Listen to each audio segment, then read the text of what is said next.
Meu nome é Dermerval,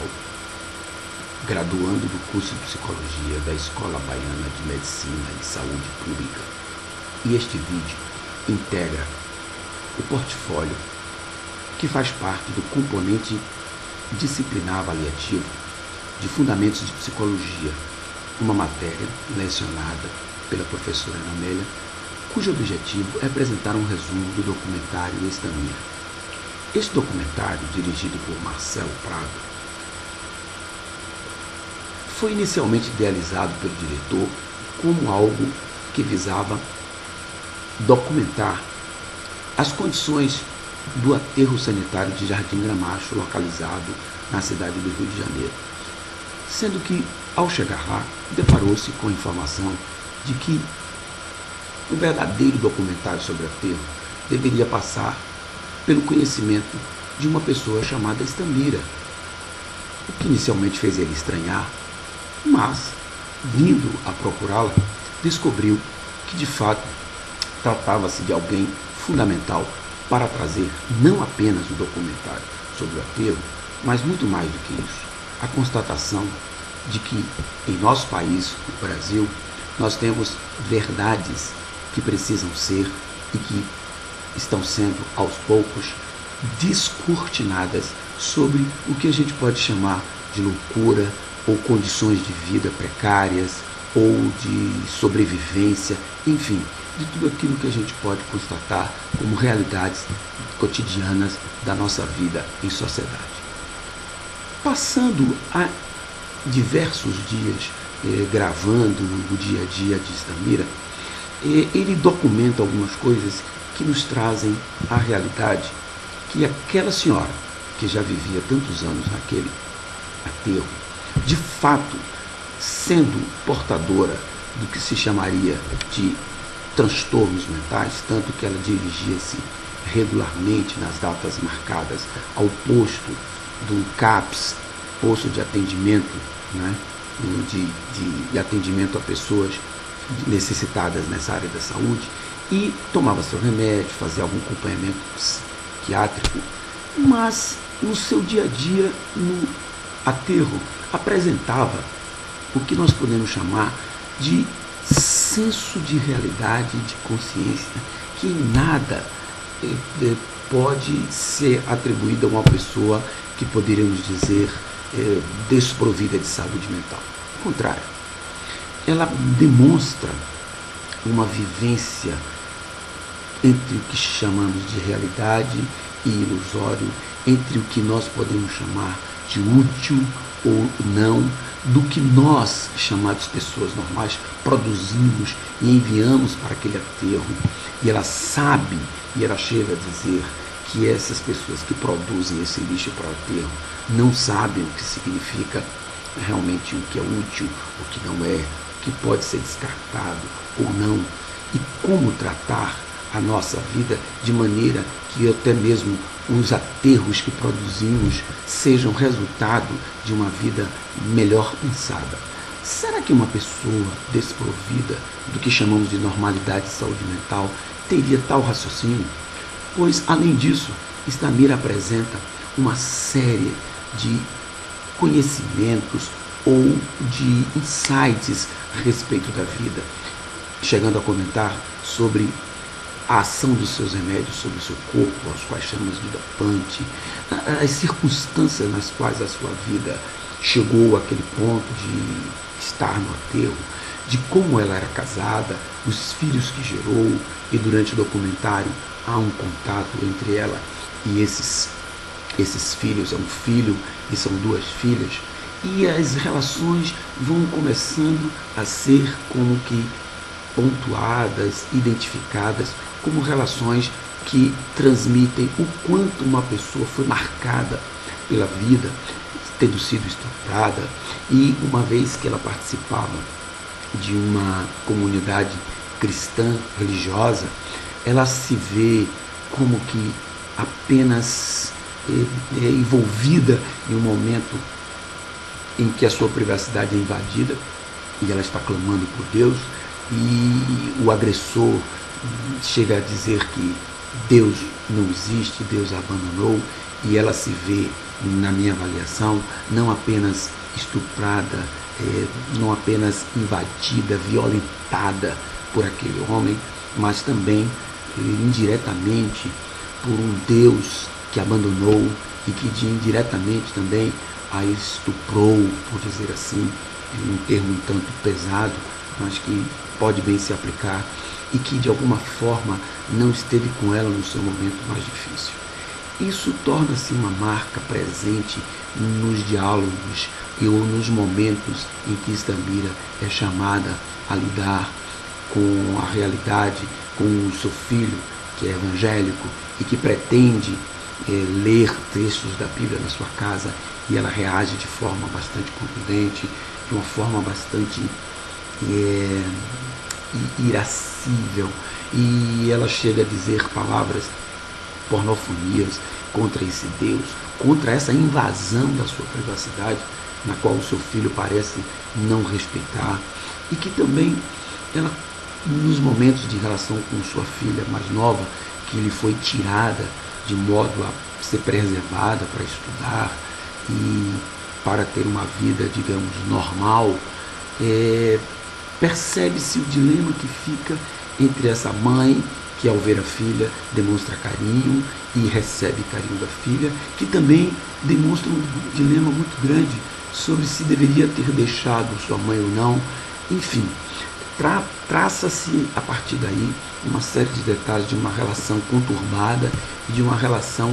entre mãe e filhos, cuja convivência foi dificultada por esses fatores ditos psíquicos que impediriam uma relação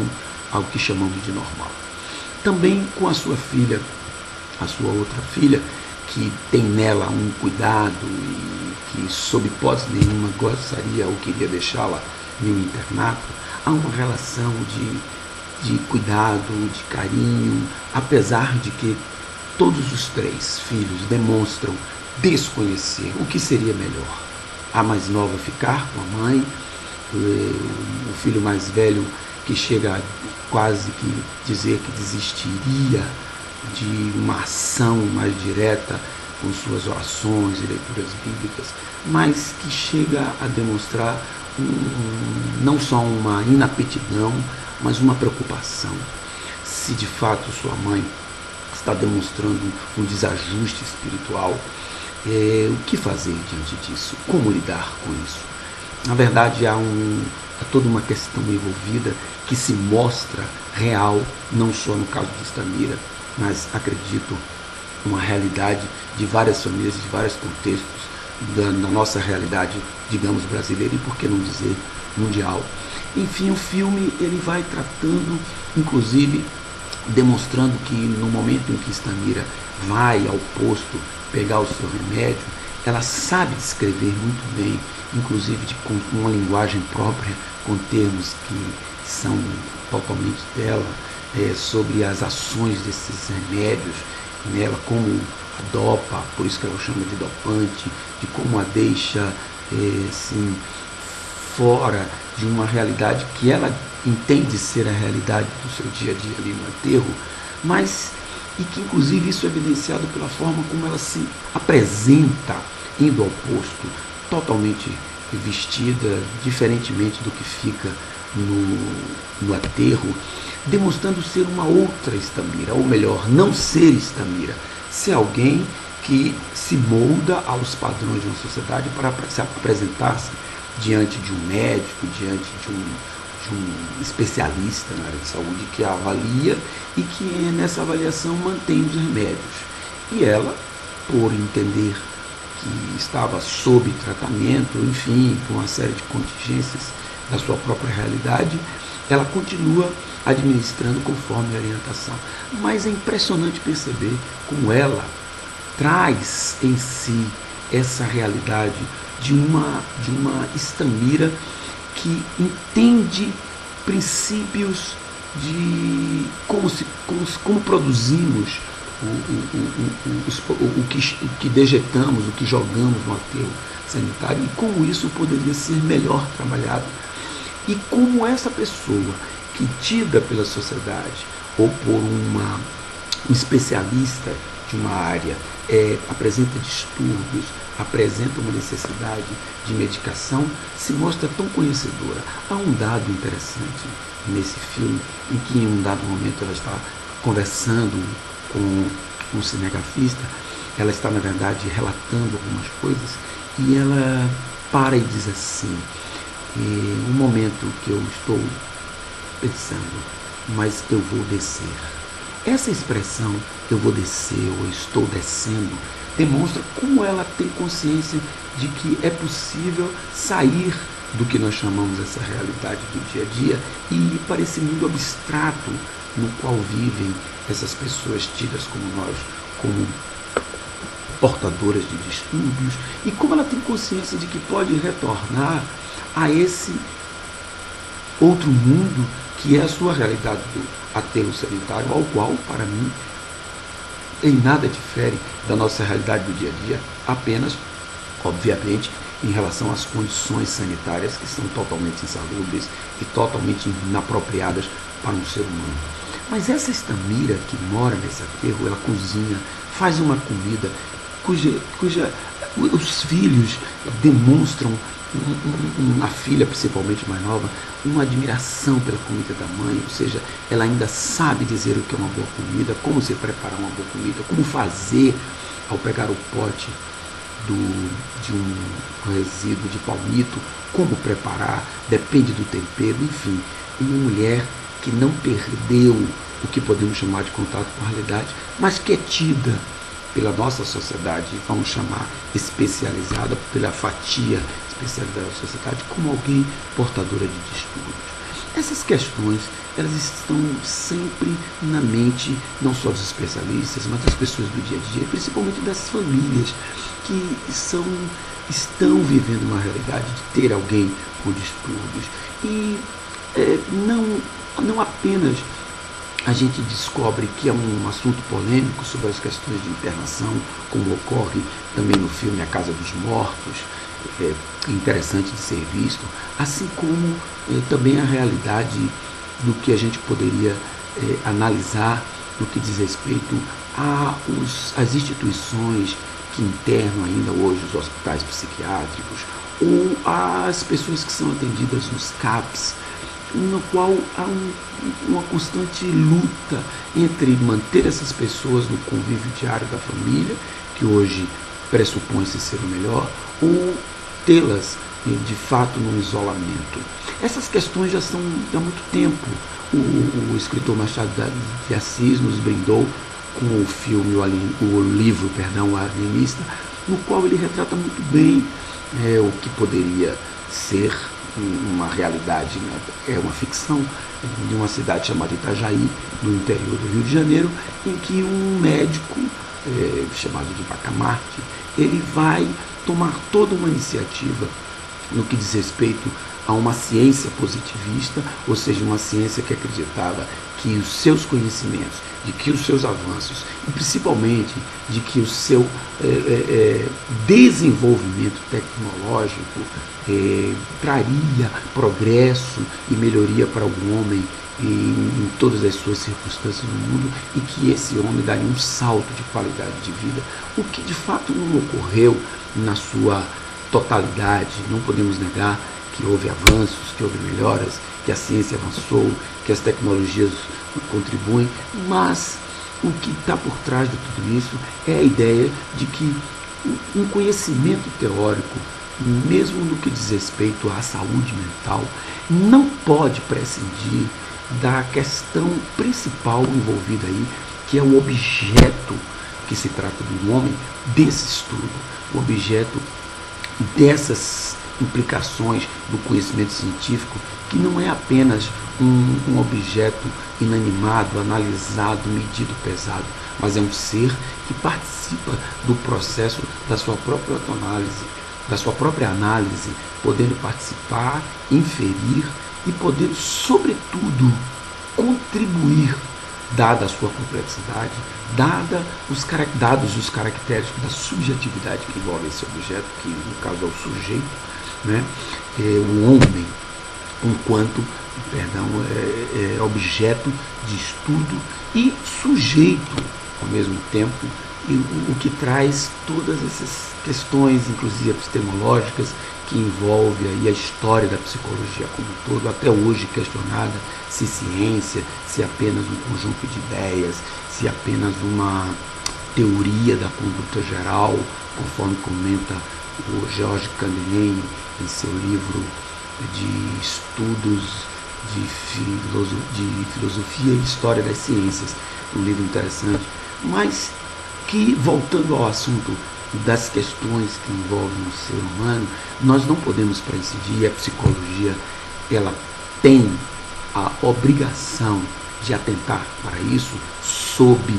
o perigo de afastar-se daquilo que é mais fundamental, que é o valor do ser humano, suas implicações, suas complexidades e suas subjetividades em todas as esferas, mesmo naquelas que alguns especialistas possam dizer que são situações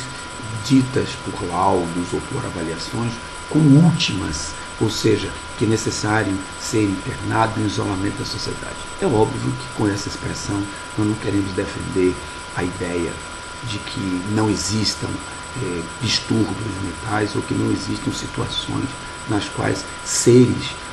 com patologias sérias não devam ser isolados, mas que deve-se tomar um maior cuidado e que devemos avançar nos estudos e nas avaliações, sobretudo com participação não apenas de especialistas, como palavra última ou única, mas dos familiares, mas de outros setores da sociedade, sobretudo de uma multidisciplinaridade na avaliação de casos, cada um por si requerendo uma avaliação única,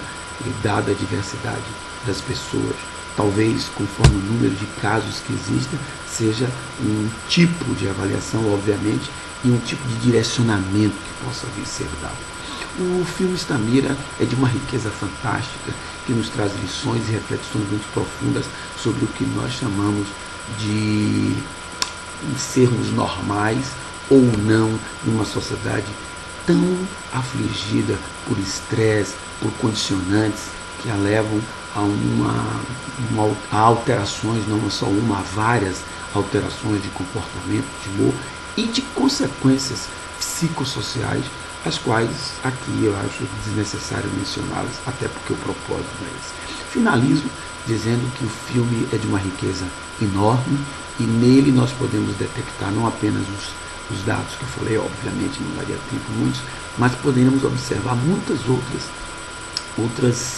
vamos chamar assim, percepções a respeito do ser humano, de seus conflitos, de suas lutas, de suas buscas e também dos seus dilemas no que diz respeito à saúde mental. Graças a avanços e a discussões profundas, hoje já não se interna aleatoriamente as pessoas ao bel prazer de alguém ou mesmo de um especialista, mas é necessário uma série de cuidados e de avanços para contribuirmos quanto ao estudo e quanto ao conhecimento do ser humano, e Estamira nos contribui conosco de forma significativa. Um filme interessante de ser visto, analisado, refletido e discutido.